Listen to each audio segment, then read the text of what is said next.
Le quotidien qui joue encore les prolongations des législatives. Ce matin, donc, le journal fait une lecture par rapport au taux de participation, n'est-ce pas? De 98 à 2017, quand même, les taux qu'enregistrent les pouvoirs en place, quand même.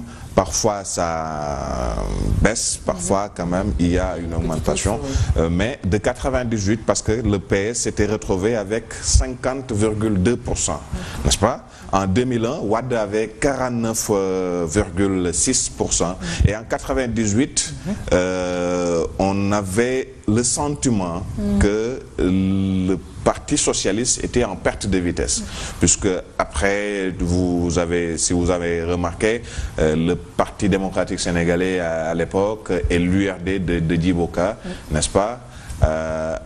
Ces deux partis-là avaient pu engranger plus de 31%, n'est-ce pas? C'est à partir de ces législatives que le pôle de gauche de l'époque, composé de AJ, du PIT, de la LD, à l'époque LD-MPT,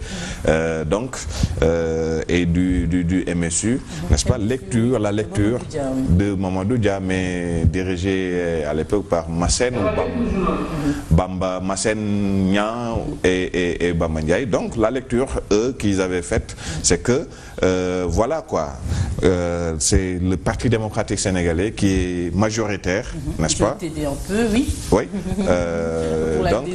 Et ils ont fait appel à Wade, n'est-ce pas? Après donc l'accession de Wade au pouvoir en 2001, il avait 49%. N'empêche, en 2007, puisque l'opposition aussi avait boycotté après, l'opposition avait boycotté, donc Wade s'est retrouvé avec plus de 60% comme taux, n'est-ce pas? Mais voilà quoi la lecture que fait le journal ce matin des taux une bonne lecture que tu nous as fait également. Là, tu nous parles de l'histoire et c'est important. Et voilà. Oui, c'est toujours important. Donc, en définitive, pour le journal, on ne peut pas tirer une conclusion parce que c'est la politique. Les scénarios aussi sont poussés au fur et à mesure qu'on s'approche de l'élection présidentielle. Il peut toujours y avoir des changements. On peut aller prendre un Neymar qui militait dans un parti de l'opposition, quelqu'un du pouvoir peut aussi quitter pour rallier. Bon, c'est aussi voilà. C'est l'histoire des ralliements. C'est l'histoire des ralliements.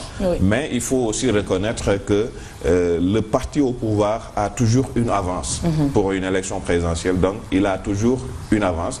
Maintenant, Macky Sall, que l'on puisse dire aussi, est un fin politique.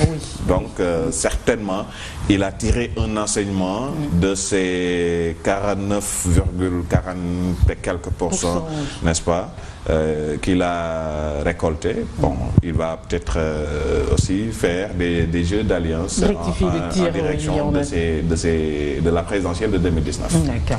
On va y aller avec oui, le temps des regrets, avec Walf Quotidien, c'est le temps des regrets. Ils sont ils sont en train de regretter. Quand même. Donc l'opposition. Vous avez entendu il y a quelques semaines Bamba Fall qui a rendu visite à Abdoulaye Wade, qui a dirigé la liste de la coalition gagnante Wattu Sénégal. Et avant-hier aussi, vous l'avez suivi sur Sen TV, sur Zik FM, ou aussi Idrissa Seck, qui a aussi exprimé ses remords. Donc l'opposition est dans le temps des regrets, comme le mentionne le journal. Certainement, ils se sont rendus compte que s'ils avaient uni leurs forces, ils pourraient peut-être battre dans beaucoup de localités le pouvoir. C'est à regretter, donc ils n'ont qu'à s'apprendre à eux-mêmes, ils sont leur ego. C'est vrai qu'aussi ils n'ont pas des trajectoires les mêmes trajectoires, disons. Visions, donc, parce que certains sont de la gauche, certains sont des libéraux, certains sont des centristes. C'est vrai qu'il est très difficile avec ces situations. Même si au Sénégal, parfois aussi, les gens aussi ne se soucient pas de ces clivages gauche, droite, de ça quand même. Au Sénégal, vous voyez... L'essentiel, c'est de gagner. L'essentiel, c'est de gagner, mais l'essentiel aussi pour certains, c'est aussi de se remplir les poches. Les poches, oui, c'est vrai, à rappeler. C'est important, c'est vrai. Il faut le dire. Et Vox Populi. Vox Populi, flou total autour d'un cadeau empoisonné. Oui. Donc, c'est le statut du chef de l'opposition, puisque vous l'avez aussi suivi sur Sen TV il y a deux jours, le PUR.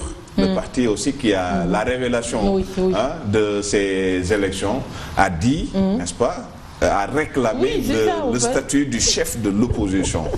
Maintenant, il a le droit, hein.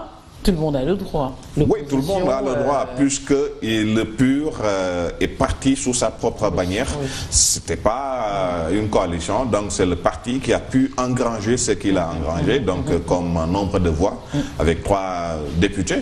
Donc, les autres, est-ce qu'on peut en dire autant? Je ne le pense pas. Le PDS aussi, avec Abdoulaye Wade, il y avait d'autres partis, beaucoup Gis, Teki de Mamadou Lamine Diallo, Mamadou Diop de Croix, Khalifa Sall autour de lui, il y a Idrissa Seck, il y avait Mansour Sy Djamil, il y avait Cheikh Bamba Dièye, entre autres partis.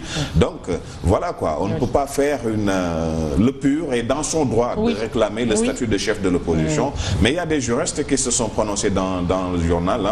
Il y a le professeur Ousseynou Samba, il y a le professeur Abdoulaye Dièye, il y a le professeur Babacar Gueye. C'est tous des constitutionnalistes ou des juristes. Ils ont leur lecture donc faite autour de ce statut du chef de l'opposition. Et puis l'Observateur. L'Observateur revient ce matin avec l'affaire Ami Collé Dieng, qui est au Niouf. Elle a passé sa première nuit en prison. L'Obs revient sur les minutes de son face-à-face avec le doyen des juges. L'un de ses avocats, maître Ciré Clédorly, qui estime que Ami Collé a déclaré que Ami Collé n'a pas demandé pardon. Elle est en détention arbitraire. Ça, c'est son avocat qui dit. Awa Ndiaye qui dirige la commission de données personnelles, elle qui dit dans le journal qu'Ami Collé peut porter plainte contre la personne qui a diffusé son enregistrement audio. Ça pose problème aussi. Quand même. Tu es en train de discuter avec des discussions privées, avec des discussions privées, n'est-ce pas, parfois qui sont étalées sur la place publique ou sur les réseaux sociaux. Ça pose problème. Et véritablement, on doit mettre un terme à... Et maintenant, les gens ont peur de parler. Il faut parler très bas et puis savoir où parler, tout simplement. Également, c'est un problème. Effectivement, c'est un problème. Nous passons à Libération. Libé ce matin. Libération qui est, donc nous dit que Macky Sall conforte Abdoulaye Daouda Diallo, ADD. Les élections ont été bien organisées. C'est ça que dit Macky Sall. C'est sa lecture. Mais ça, quand même. C'est son appréciation. Mais ça pose problème. Si la première institution de ce pays nous dit que les élections ont été bien organisées, moi... Macky, on t'aime bien, mais là... il a tout faux, il s'est trompé, oui, quand même, quand même, il faut le dire. Les dysfonctionnements notés, moi, je me rappelle, en 87, j'étais beaucoup plus jeune, n'est-ce pas? Mais quand même, autour de moi, il y avait des militants du PDS. Véritablement, c'est au sortir d'ailleurs de ces élections, je crois, que l'opposition a dit plus jamais... un ministre de l'Intérieur ne va organiser des élections. C'est cela aussi qu'Abdou Diouf leur a concédé en nommant quelqu'un qui n'est pas de son parti à la tête de ce ministère. Je crois après Lamine Cissé, le général Lamine Cissé, et après le général Niang, ONEL, la création de l'ONEL, mais tout cela quand même. Mais si aujourd'hui en 2017, Macky Sall se permet de nous dire que les élections ont été bien organisées, malgré tous les dysfonctionnements, tous les failles, n'est-ce pas? Moi, au moment où je parle, là, j'ai pas encore reçu ma carte d'identité nationale. Mais ça pose problème. Mais j'ai pas pu voter. Oui, ça pose problème. Oui. Et il nous dit que ces élections ont été les retards, les bureaux, les abris provisoires, donc on en a connu pour cette élection quand même. Bon. Mais il félicite son ministre de l'Intérieur. Et Macky qui dit, c'était lors du scène de l'APR qui s'est tenu hier, ce qui s'est passé à Touba relève du sabotage. Et c'est ça que nous dit Macky Sall. Et qui est à l'origine de ce sabotage? Des abris provisoires? Ben voilà. Malheureusement, on nous signale que le temps est... Oui, on termine juste avec l'AS qui revient toujours sur ça. Sur cette affaire. Avec, Macky qui félicite Abdoulaye Daouda Diallo pour la bonne organisation des élections. Il y a de quoi faire un commentaire sur ça. Macky, oui. Et puis, le PDS face à son destin. Donc, après les législatives du 30 juillet, sur les 19 députés de la coalition, le PDS en a 13.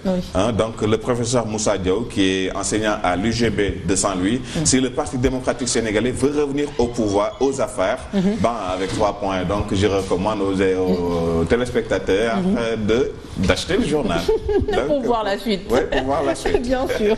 Et voilà, merci à vous, Pabès Diba, pour une des journaux de ce matin. Merci. On te retrouve demain, Inch'Allah, avec un immense plaisir toujours de faire face à toi et de faire face également aux téléspectateurs. Moi, je vous retrouve tout de suite.